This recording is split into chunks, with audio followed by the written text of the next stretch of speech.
Hello students, welcome to junior universities classes. मैं अवनीश मिश्रा आपका स्वागत करता हूं आपके चैनल में। ठीक है, हम लोग यूपी टेट और सी टेट पर बात करने वाले हैं। कुछ क्वेश्चन इंपॉर्टेंट क्वेश्चन होंगे जो आपके प्रीवियस ईयर में आए हुए हैं, उन पे बात करेंगे। ठीक है, थोड़ा नया स्टार्टिंग है, आप सपोर्ट करना, चैनल को सब्सक्राइब करना, है ना।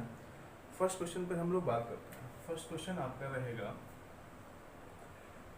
बहुत पहले शुरुआत करूँगा बहुत इजी से लेकर के, फिर धीरे धीरे हार्ड पे चलेंगे। ठीक है, क्वेश्चन ये आपका रहेगा कि 5 5 3 5 1 3 2 4 1 6 और यहाँ एक क्वेश्चन मार्क लगा है और यहाँ इतना लिखा हुआ है 3। अब यहाँ पे ये पूछ रहे हैं कि डिविजिबल होगा, इसकी डिविजिबिलिटी पूछ रहे हैं, डिविजिबल पूछ रहे हैं। अब आपके पास एक ऑप्शन है 8, दूसरा ऑप्शन है आपके पास 6 7 और 9, 6 और 7 और 9। अब यहाँ पर हमको देखना है कि ये डिविजिबल होगा तो किससे, ये 3 से डिविजिबल होगा कि नहीं। वो 3 से पूछ रहा है कि इसकी डिविजिबल बाई 3, कि क्या ये 3 से डिविजिबल होगा। अब हमारे पास इतने सारे ऑप्शन, हम क्या करेंगे कि हमने इसको इस क्वेश्चन में सीधा सीधा ऑप्शन को ही पुट कराएंगे। मैंने क्या किया कि मैं इसकी जो क्वेश्चन मार्क लगा है इस जगह पर मैं 8 पुट करा दे रहा हूँ। जैसे ही मैंने इस जगह पर 8 पुट कराया तो मैं जरा और इन सब का सम किए दे रहा हूँ पूरा यहाँ से।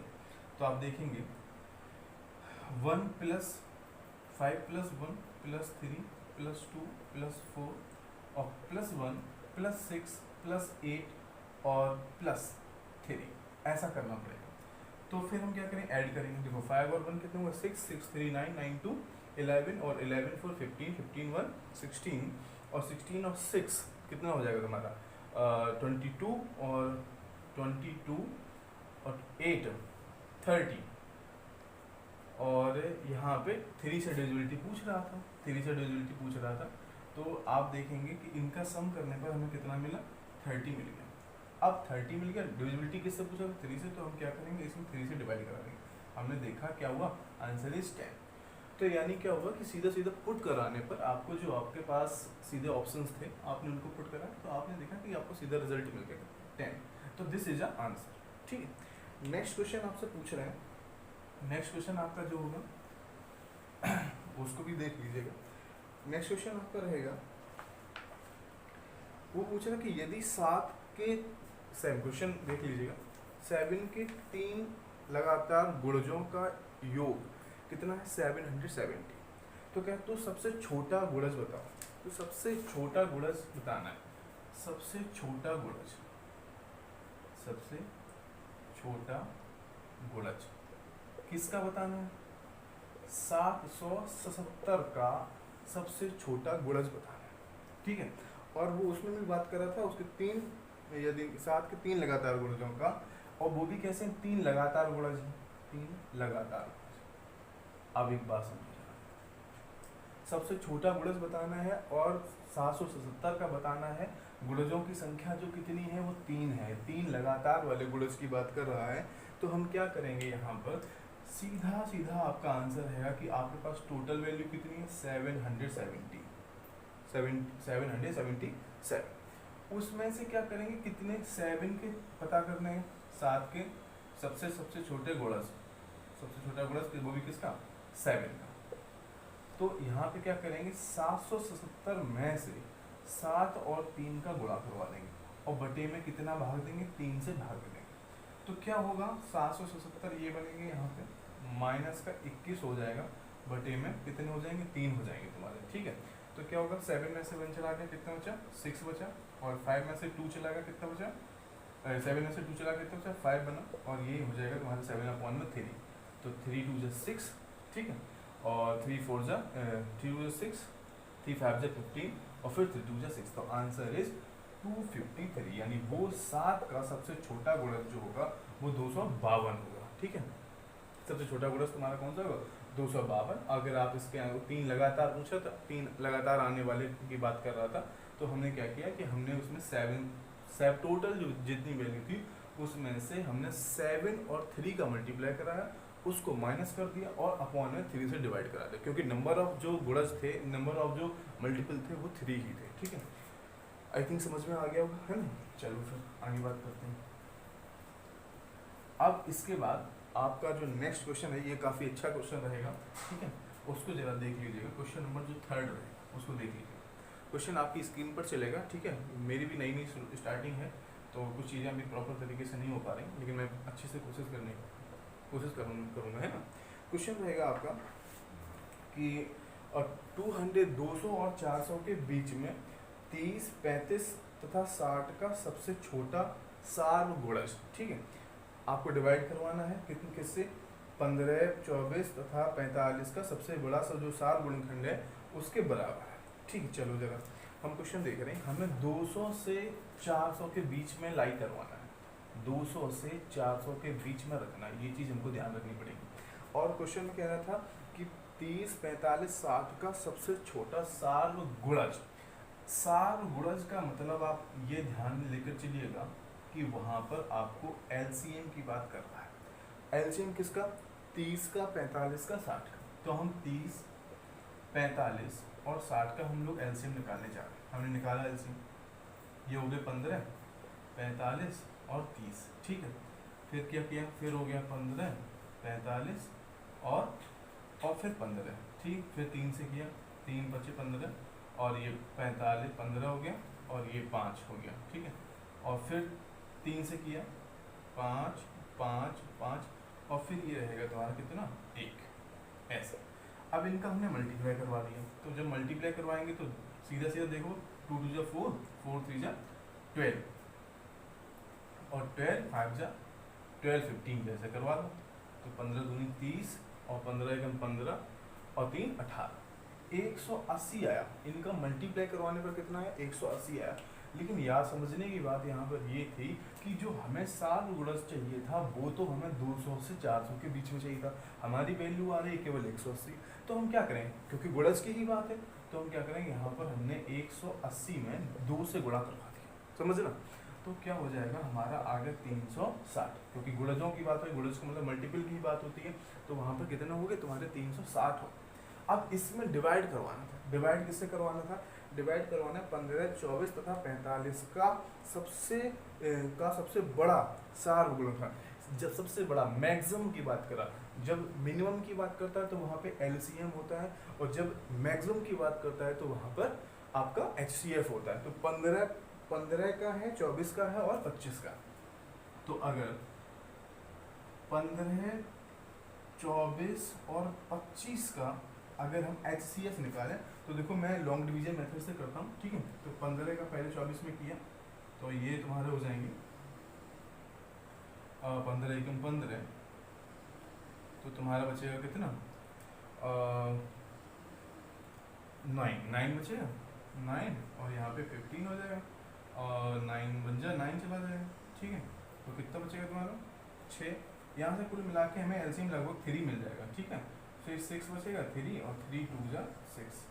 ऐसे करेंगे तो हमें एलसीएम यहाँ से जो एचसीएफ होगा वो हमें कितना मिल जाएगा, 6 मिल जाएगा। अगर इसी तरीके से हम आगे बात करते हैं, फिर अगर हम यहाँ पे 25, 24 और 25 ले लेंगे। ठीक है, मैं करके दिखा रहा हूँ। हालांकि यहाँ पे मुझे एचसीएफ जो मिला वो मुझे कितना मिल गया, 3 एचसीएफ मिल गया। ठीक है, अगर हम ऐसे 24 और 25 को ले लेंगे, हालांकि इसको हम प्राइम फैक्टराइजेशन मेथड से भी करते हैं, गुणनखंड विधि से भी करते हैं, अलग अलग करके 15 को लिख देते, 3 गुणा 5 लिख देते, फिर 24 को लिखते थे, फिर और उसको लिखते, ऐसे करके हम उसको आगे भी वैसे भी कर सकते थे।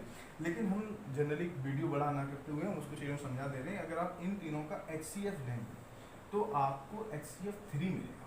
कितना मिलेगा, 3। अब लेकिन क्वेश्चन में वो कह रहा था कि आपने जो सार्वगुणज करके निकाल के रखे हुए हैं उसमें सबसे बड़ा जो आपका क्या बोलते हैं उसको, गुणनखंड है, उससे डिवाइड करवाना है।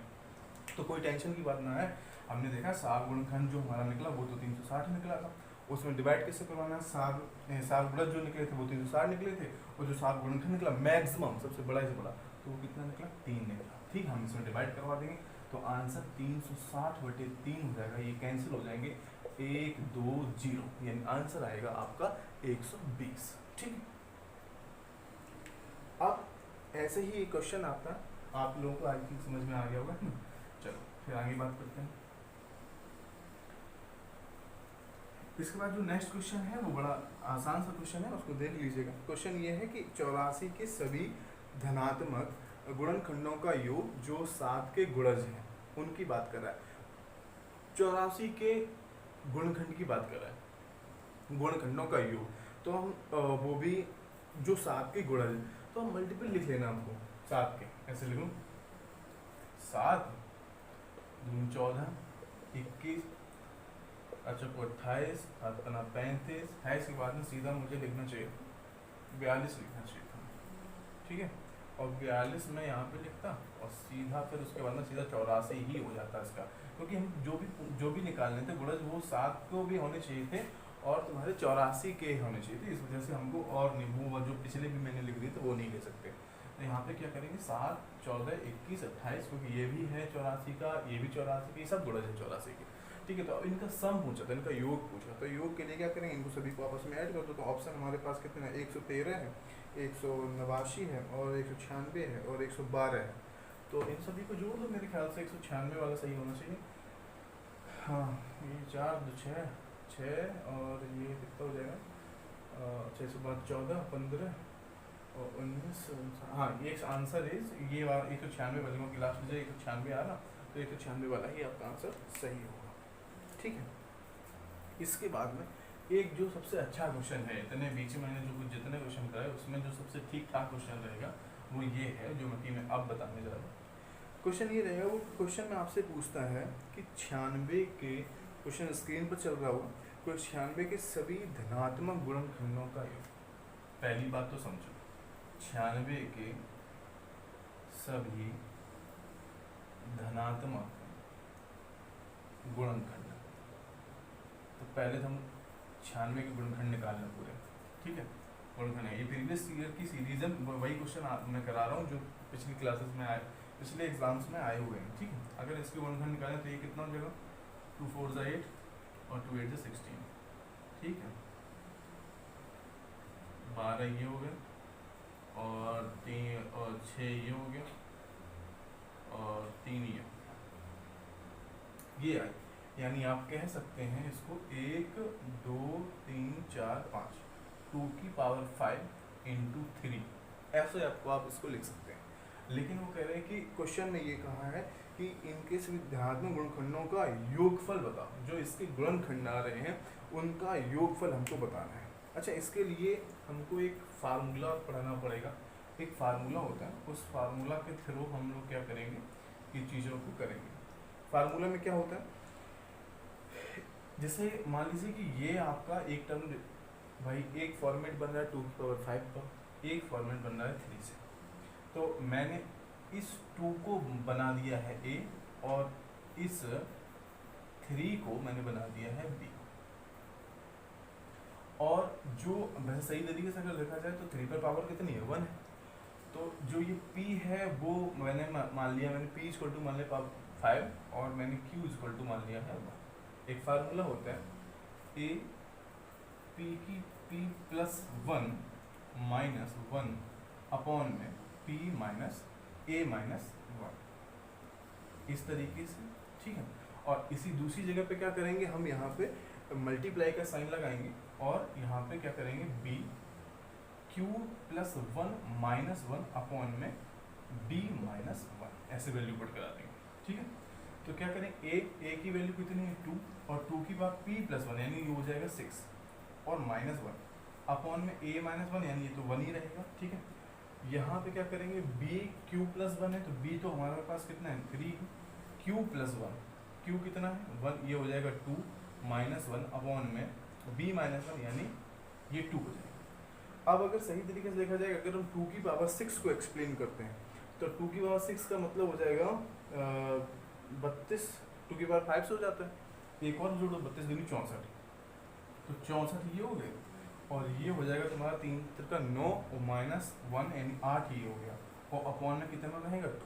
अगर हम 2 से 4 8 क्रॉस कर दूँ तो 2 4 सा 8, तो ओवरऑल हमें कितना मिला 64 यहाँ मिले और 4 यहाँ मिला मल्टीप्लाई कराने पर, तो देखो 4 4 जा 16 और 4 24 और 1 25, यानी इनकी गुणनखंडों का जो योगफल होगा वो 256 होगा। आपके आंसर इसमें तो 256 नहीं है, 252 है, 251 है। कहीं मैंने शायद गलती तो नहीं कर दी है यहाँ पर, सॉरी मैंने ये गलती कर दी है, यहाँ पे 64, तो यहाँ से बना एक उसमें कम करना था, तो ये हो जाएंगे 63। ठीक है, तो यहाँ पे 63 करना पड़ेगा, 4 या 12, ठीक है। अब आए 252, तो आपके पास ऑप्शन थे 251 था, 252 था, 155 था, 156 था, तो आपका आंसर हो जाएगा 252। ठीक है, ये अच्छा क्वेश्चन था, ये समझने की बात है। केवल इसमें ध्यान जो रखना है वो केवल ये फार्मूला है, ये फार्मूला ही केवल ध्यान रखना है। मतलब क्या करना है आप उसके, अब जैसे यहाँ पर जरूरी नहीं है, देखो 2 की पावर 5 और 3 की पावर 1 लिखे हैं, क्योंकि यहाँ पर एक टर्म एक फॉर्मेट दिखा रहा है, एक टर्म बी फॉर्मेट दिखा रहा है, तो आगे भी हो सकता है, जरूरी नहीं है कि 2 और 3 ही आपके फैक्टर निकल के आएंगे, हो सकता है वहाँ पर 5 आ जाए या 7 आ जाए, तो उसमें भी कोई टेंशन की बात ना है। जैसे आपने a की पावर p+1 बना दिया, b की पावर q+1, ऐसे ही तुम आगे वाले टर्म में तुम c+r+1 बना दो, कुछ भी अपने मन से ठोकते चलो, ठीक है, कोई टेंशन ना है, है ना। चलो ठीक है, इसके बाद और नेक्स्ट क्वेश्चन पे बात कर लेते हैं। 42 के गुणनखंडों की संख्या होगी। हाँ, ये भी एक ठीक तरीके का क्वेश्चन माना जाता है, छोटे छोटे क्वेश्चन होते हैं, लेकिन ये थोड़े से पूछे जाने वाले क्वेश्चन है। एक साथ क्वेश्चन आया है किस ईयर में आया, ये 2014 में आया है और 2016 में आया। वो क्वेश्चन ये पूछ रहा था कि आपको 42 के गुणनखंडों की संख्या, देखो अब नेक्स्ट क्वेश्चन है 42 के गुणनखंड, 42 के गुणनखंडों की, देखो गुणनखंड बात अलग है और गुणनखंडों की संख्या पूछ रहा है। तो ऐसी सिचुएशन में हम क्या करेंगे, हमारे पास ऑप्शन क्या है कि हमने इसके प्राइम फैक्टर निकालेंगे। ये हो जाएगा 21, फिर हो जाएगा 3, फिर हो जाएगा 7, ये आया। तो अगर हम इसको देखें तो ये बना 2 × 3 × 7 बना, कुछ इस तरीके से बनता है। अब अगर देखिए हमें क्या निकालना है, गुणनखंडों की संख्या निकालनी है ना। तो एक चीज़ देखो जरा कि अगर हम यहाँ पे 2 की पावर 1 लिख दें, कोई टेंशन ना है अपने को, फिर 3 की पावर इसको 1 टेंशन ना है, ठीक, 7 की पावर 1 लिख देंगे। ये पावर को हमें ऐसे क्वेश्चन में केवल ये तरीका ही होता है जिसमें हमें समझना होता है गुणनखंडों की अगर संख्या निकालनी है तो जो फैक्टर आते हैं उनको हम पावर की फॉर्मेट में लिख लेते हैं, फिर हम सभी जो पावर आती है उसमें 1 1 ऐड कर देते हैं, जैसे समझना। अब हमें इनसे कोई मतलब नहीं है, इनसे कोई मतलब नहीं, केवल पावर से मतलब है। पावर कितनी थी, 1 थी, अपने मन से हम उसमें 1 ऐड कर देंगे, कर दिया। इसमें भी क्या करें, अपने मन से 1 ऐड कर देंगे, अपने मन से 1 ऐड कर देंगे, कर दिया।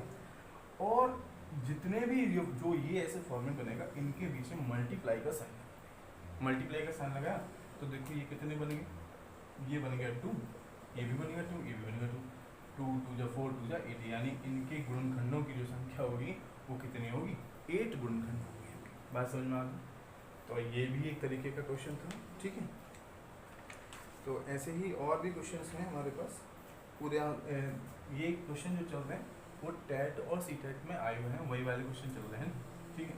अभी मेरी स्टार्टिंग है तो प्लीज़ चैनल को सब्सक्राइब कर देना, देखते रहना, है ना, तो थोड़ा सपोर्ट मिल जाएगा मैं आपका और अच्छा रहेगा, हम भी अच्छा कर पाएंगे, है ना, कोशिश कर रहा हूँ। अब और भी एक तरह के क्वेश्चन मिलते हैं, जैसे कि नेक्स्ट क्वेश्चन जो है उसमें लिखा हुआ है कि यदि क्वेश्चन लिखा हुआ है यदि, देखो हाँ एक बात मैं बताना भूल गया, एक चीज़ बहुत इम्पोर्टेंट है, क्वेश्चन आता है, क्वेश्चन पिछली बार आया था, ये 2012 में 18 में भी आया था, कि उसमें कहा क्वेश्चन कह रहा है कि 30.3 मिलियन। देखिए एक चीज़ समझिए ज़रा कि जो ये मिलियन होता है ये इंटरनेशनल वैल्यू सिस्टम चार्ट होता है, और जो हमारे इंडियन होते हैं उसमें आपका तुम्हारा 1000 के बाद में 10,000, उसके बाद में लाख, ऐसे चलते रहते हैं 10 लाख। यहाँ पर मिलियन ये इंटरनेशनल सिस्टम में आता है, 1000 तक तो मैच करते हैं, उसके बाद में 10,000 में 100,000 आ जाता है, ऐसे काम करता है ये, ठीक है। तो सीधी सी बात यहाँ पे समझने की, मैं क्या समझाने चाह रहा हूँ कि आप ये याद रखिए कि जो 1 मिलियन है ना, 1 मिलियन, हालांकि ये बहुत ईजी बात है, आप ज़्यादातर लोगों को पता होगा, लेकिन फिर भी कन्फ्यूजन ना हो इस वजह से, ये 10 लाख के बराबर होता है। कितने के बराबर होता है, 10 लाख के। अब उसने आपको बहुत सारे ऑप्शन दे रखे हैं और कह रहा है कि बताओ ये वैल्यू किसके बराबर होगी, तो तुम्हें कोई टेंशन की बात ना है इसमें, तुम क्या करो 30.3 में 10 लाख से मल्टीप्लाई करा, 1 2 3 4 5, ठीक है। फिर उसके बाद में क्या हो जाएगा, ये हो जाएगा 303, और उसके बाद में 1 2 3 4 5 6, ठीक है, 3 3 6 3 3 6, ठीक हो गया। 1 डिजिट डेसिमल था, लो 1 डिजिट डेसिमल लगा दिया, तो तुम्हारा हो जाएगा 3030, और उसके बाद में तुम्हारा 1 2 3 4 5। तो ये बिल्कुल आसान सी बात थी, याद रखने वाली बात है, इसमें ये गड़बड़ा ना हो मामला है ना।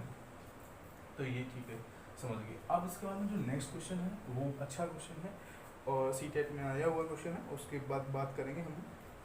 कह रहा है कि यदि क्वेश्चन आपकी स्क्रीन पर चल रहा है, यदि 3028 कुछ ऐसा लिखा है, फिर कह रहे हैं कि ये है 28 इकाई, कुछ यहाँ पे लिखा है 28 इकाई, फिर लिखा हुआ है तुम्हारा 28,000 ऐसे लिखा है, फिर लिखा है आपका यहाँ पर ऐसे खाली स्पेस और लिखा है दहाई। अब हमें इस जगह पे बताना है कि क्या आना है, ठीक है, और हमारे पास वैल्यू तो दे रखी है, ठीक है, तो हमें ऑप्शन भी दे रखे हैं हालांकि। तो हम लोग क्या करेंगे, तो हम दिमाग अपना काम पे ध्यान देंगे। यहाँ पे 30028 इज इक्वल, अब देखो इकाई का मतलब आपका वंस, तो ये हो जाएगा 28 इंटू 1, वंस प्लेस हो। फिर ये कह रहा है ये 1000 है भाई, तो 1000 से मल्टीप्लाई करा दिया। अब यहाँ पे तो कुछ ना है, जब कुछ ना है तो अपने मन से मान लेंगे, और दहाई का मतलब 10 होता है, मान लिया, मल्टीप्लाई करा, ये 328, और ये हो गया यहाँ 28, यहाँ 28, और 1 2 3, और यहाँ हो गया ये 10, ठीक है। x इनको ऐड कर दिया, तो देखो 2 ये 28 ये हो गए, और ये 28 0 28 ये हो गया, प्लस 10 x। अब जब तुम इसको इधर लेके आओ तो ये माइनस का हो जाएगा, तो ये हो जाएगा तुम्हारा इस तरीके से आ जाएगा माइनस ऐसे, है ना, तो ये 10x हो जाएगा। इनको सब्सट्रैक्ट करो, घटा दोगे तो तुम्हारा ये हो जाएंगे कितने, 2000 हो जाएंगे, और ये हो जाएंगे 10x, तो x की वैल्यू आ जाएगी 2000 बटे में 10, तो 0 0 काट दो, x की वैल्यू कितनी होगी 200। तो आप लोग देख रहे हैं कि x की वैल्यू कितनी निकल गई, 200 निकल गई। इसका मतलब यहाँ पे कितना भरा जाएगा, 200 भरा जाएगा। तो ये इसका फाइनल आंसर। तो बस फिलहाल में आज की क्लास में इतना ही रखते हैं, ठीक है, वीडियो बहुत लंबा हो रहा है, तो धीरे धीरे फिर मैं इम्प्रूव करूँगा चीज़ों को। आप लोग सपोर्ट करिएगा प्लीज़, लाइक कर दीजिएगा, सब्सक्राइब कर दीजिएगा चैनल को, और शेयर भी करिएगा, है ना। और पूरी क्लास तो हो गई है, अभी तो नहीं रखते हैं, धीरे धीरे मैं आगे बढ़ूँगा, है ना। Okay, thank